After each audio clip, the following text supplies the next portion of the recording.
Alam nyo ba na kapag ang lalaki at ang babae ay gustong-gusto nang makatikim ng ganon, may mga senyales yan.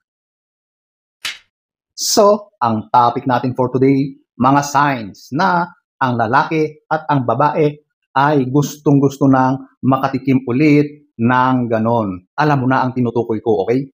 So, kung gusto mong malaman ang mga signs na ito, panoorin mo ang video na ito. So, without further ado, so, eto, ating aalamin ang mga signs na yan. Pero uunahin muna natin sa mga kalalakihan, okay?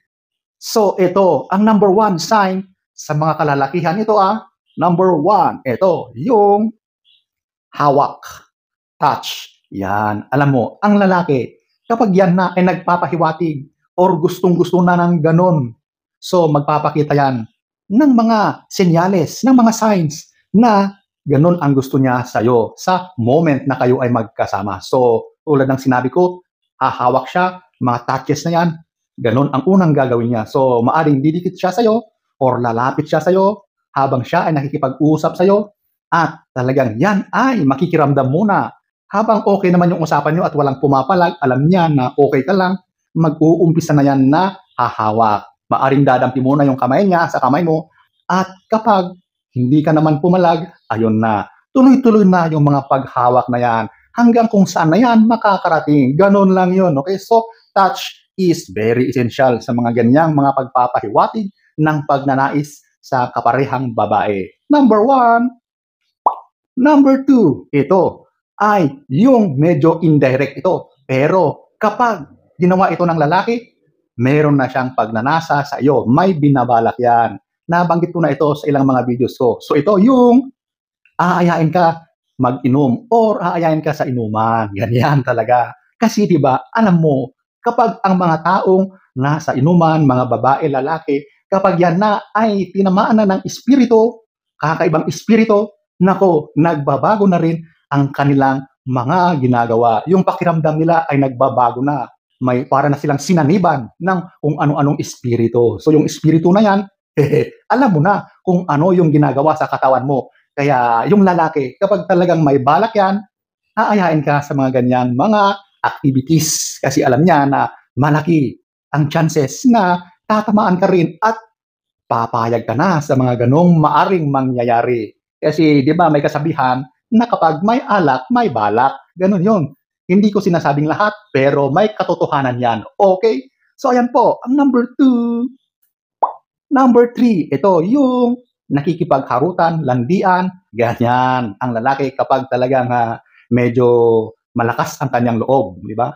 Kasi yung mga medyo mahiyain, hindi nila kayang makipagsabayan sa ganyan. Pero yung mga talagang expert na, yung mga talagang alam na yung ginagawa, ayan, diyan sila magaling. Yung makikipaglandian sa babae, makikipagharutan, yan. Maaring verbal sa mga salita at mamaya nagiging pisikalan na. May mga kasamang paghahawak na yan, o di ba? At kapag yung mga harutan, landian na yan ay medyo hindi na nakontrol, o di ba?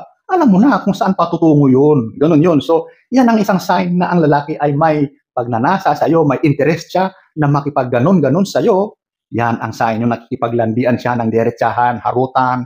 Ayan. Alam mo yung mga usapan dyan kasi talagang may halong ano yan, green. Di ba? Alam mo na ang ibig kong tukuyin. So, ayan po, ang number three. So, ayan po, ang ilan lang yun sa mga kalalakihan, okay? So, alamin din natin ang ilan na mga signs na ang babae rin ay talagang in the mood na or talagang gustong-gusto na rin niyang magganon-ganon. O, di ba? So, alamin na natin. Number one, ito, yung tingin habang nilalaro ang buhok. Wow!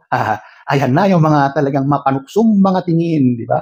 Yan ang talagang talent ng mga babae. Yung talagang kinukuha ka sa tingin. Malagkit na tingin habang may ginagawa yan sa kanyang buhok. Yung buhok niyang yan, nilalaro-laro niya yan habang tumitingin sa'yo ng mapanukso. Oo, kapag hindi mo pa rin nagets yan, ewan ko na sa'yo. Pero kapag nakita mo yung mga ganyang tinginan sa'yo ng babae, alam mo na iba ang gusto niyang mangyari sa inyong dalawa. Yan ay isang malakas na sign, malakas na pagpapahiwatig na siya ay ready na at sana pagbigyan mo na ang kanyang ninanais. Okay? Yan po, ang number one. Number 2, kapag sinabi niya sa iyo na free ako ngayon, ako lang mag-isa, wala akong kasama. Wow! Naku, naku, naku. Kapag hindi mo pa naintindihan yung mga sinasabi niya na yan, ewan ko na sa'yo. So, kapag ganyan, ang mga sinasabi na ng babae, nako, ano pa nga ba ang ibig niyang sabihin? Ibig sabihin, siya na ay mag-isa. Siya na ay walang kasama, di ba? So, malaya siya. O, so ano pa? Ibig sabihin ay kayong dalawa na lang ang nandyan sa lugar na yan. So, ibig sabihin, bahala ka na kung anong gusto mong gawin sa kanya. Ganun yun ang ibig niyang sabihin, okay? Kaya huwag mo nang sayangin ang pagkakataon na yan. Ibigay mo na. Pagsaluhan nyo ang inyong moment na yan, diba? Ang moment na yan, talagang sinadya niya para lang sa iyong dalawa. O, di ba? So, yan, ang number 2. Number 3, eto, kapag pumasok ka sa bahay niya or kapag pumasok ka sa isang kwarto or isang lugar na kayong dalawa lang at ito ang ginawa niya, isinarado niya yung pinto at nilak niya. Oh, nilak talaga. Nako. Ay, nako. Ibig sabihin, gawin mo na ang dapat gawin. Inilak niya yung pintuan dahil gusto niya na walang mang-iistorbo sa inyong dalawa. O, di ba? Kasi naman, kapag hindi nakalak yung pintuan, ay pwedeng kung sino-sino pa ang pwedeng pumasok dyan. Kapag nakalak na yan, abay, safe na kayong dalawa, di ba?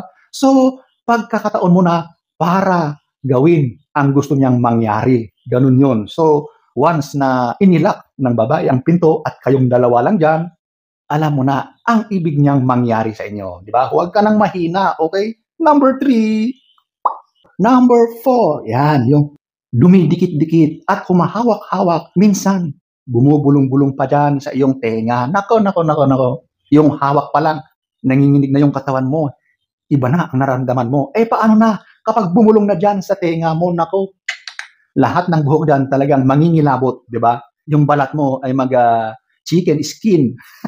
Ganun yun. So, yan, yung pagdikit-dikit niya, yung pahawak-hawak na siya sa'yo, yung pabulong-bulong na siya sa'yo, nako, wala nang ibang gustong mangyari ang babae na yan, di ba? Wala na. Ang babae, kapag wala siyang interes sa'yo, never siyang gagawa ng ganyan sa'yo. Hindi siya didikit, hindi siya magbubulong-bulong dyan sa tinga mo, hindi siya hahawak-hawak sa'yo. Pero yung babae na yan ngayon ay ginagawa lahat yan sa'yo, ibig sabihin, yun na yun. Pagkakataon mo na yan para ipakita mo ang superpowers mo sa kanya. Oh, di ba? So, ayan po, ang number 4. Number 5, ito yung kapag kayong dalawa lang ang nasa isang bahay or sa isang lugar, tapos, alam mo ba yun? Maliligo siya, pero nakatapis lang siya ng tuwalya. Di ba? Hala, o kaya, kapag nagbihis siya, wala siyang hiya, doon pa siya sa harap mo, nagbibihis. Nako na. Ay, naka, hindi na dapat yan pinag-uusapan. Kapag doon pa lang yung pumasok na kayo sa bahay na kayong dalawa lang, alam mo na ang dapat mong gawin. Alam mo na yung party mo. Hindi na niya kailangang mag-ano ng kung ano-anong mga ginagawa yan sa harap mo, di ba? Pero minsan, mas nakakadagdag yan ng gana, ng panggigigil, di ba? So, okay lang din, di ba? So, ayan po, ang number 5. 2,000 years later. So, ayan po, ang iilan. Iilan lang yan ha, kasi napakarami yan. Kung ating babanggitin lahat dito, aabutin tayo ng siyam-siyam, okay? So, sana ay nagustuhan nyo, di ba? At sana, alam nyo na, ang mga signs na yan para magkaroon kayo ng idea kung ano ba ang gusto niyang ipahiwatig. O, di ba? So, sana ay nagustuhan nyo. Next story time, don't forget to subscribe.